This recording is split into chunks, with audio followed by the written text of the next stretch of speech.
Frédéric, Bonjour. dites-nous tout sur les journaux, j'ai pas eu le temps de les feuilleter. D'abord des augmentations, mon pauvre Ah. monsieur. Et oui, les Échos ou le Parisien aujourd'hui en France nous expliquent pourquoi certains produits vont augmenter, plus 6,3% en moyenne pour 24 produits de grande consommation. Vous voyez le Parisien. Alors normalement, c'est pour que les agriculteurs soient mieux rémunérés, donc c'est pour la bonne cause. Bon. Peut-être 6% aussi de hausse pour l'électricité. Là, c'est pas fait. Le gouvernement a 3 mois pour décider. Mais ces augmentations sont d'autant plus désagréables que nous sommes loin d'être tous égaux devant l'évolution de notre pouvoir d'achat. Ainsi, selon les Échos.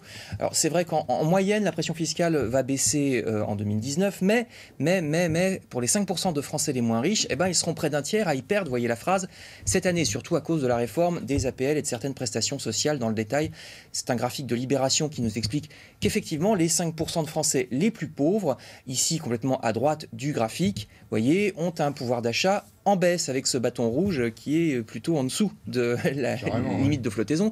Alors ensuite, vous voyez que quand on se décale vers la gauche, c'est-à-dire on monte vers les classes moyennes, ça s'améliore. On va revoir le graphique.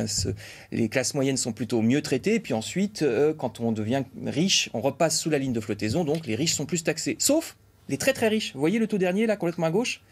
Donc, je résume, il y a quand même un truc bizarre. Il y a un truc bizarre, c'est que ceux qui vont y perdre, ce sont les 5% les plus pauvres, et les très très très riches vont y gagner. Voilà, les classes moyennes bien traitées au milieu, on va dire que c'est le plus important, on va se consoler là-dessus. Jaune, c'est jaune. Oui, Libération nous apprend d'ailleurs que comme il s'agit de ne pas rétablir l'impôt sur la fortune, c'est ce que veut en tout cas le gouvernement, il y a d'autres pistes, on pourrait taxer les Français qui s'exilent, même quand ils partent donc à l'étranger. Ça se fait déjà aux États-Unis, hein. Oui. Ça existe, ou alors augmenter le seuil la tranche maximale de l'impôt sur le revenu. J'ai confiance, pour les taxes, on a toujours des idées.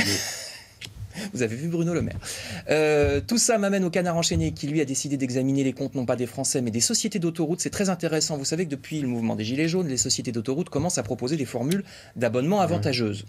Sauf que ces abonnements préférentiels ne leur coûteront que quelques dizaines de millions alors que les bénéfices des sociétés d'autoroutes sont de presque 3 milliards. Et surtout, vous voyez le titre, les dividendes des sociétés d'autoroutes ont désormais dépassé le prix auquel elles ont acheté les autoroutes. Autrement dit, depuis que Dominique de Villepin a privatisé les autoroutes en 2006, les sociétés d'autoroutes ont fait tellement de bénéfices qu'elles se sont déjà remboursées de leur achat en seulement 13 ans, ce qui est énorme. L'article rappelle aussi que les péages augmentent plus vite que l'inflation. Dans quelques jours encore.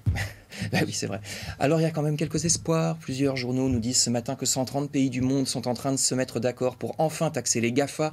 Google, Amazon, Facebook, Apple et les autres. Vous savez que c'est une des revendications sur les ronds-points en ce moment. Autre espoir, le Figaro nous dit toujours à propos des Gilets jaunes que la majorité devrait, malgré ses divisions, durcir les sanctions contre les manifestants violents sans pour autant entraver la liberté des manifestants pacifiques. Donc, ce serait très bien.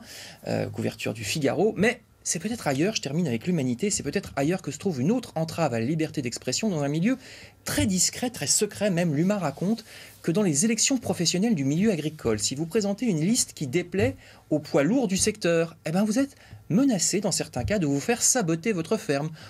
On ramasse plus votre lait, par exemple. Vous voyez, en Savoie, en Haute-Savoie, face aux intimidations, un petit mouvement a dû renoncer à se présenter aux élections des chambres d'agriculture. Article effarant dont je vous conseille la lecture dans l'Humanité.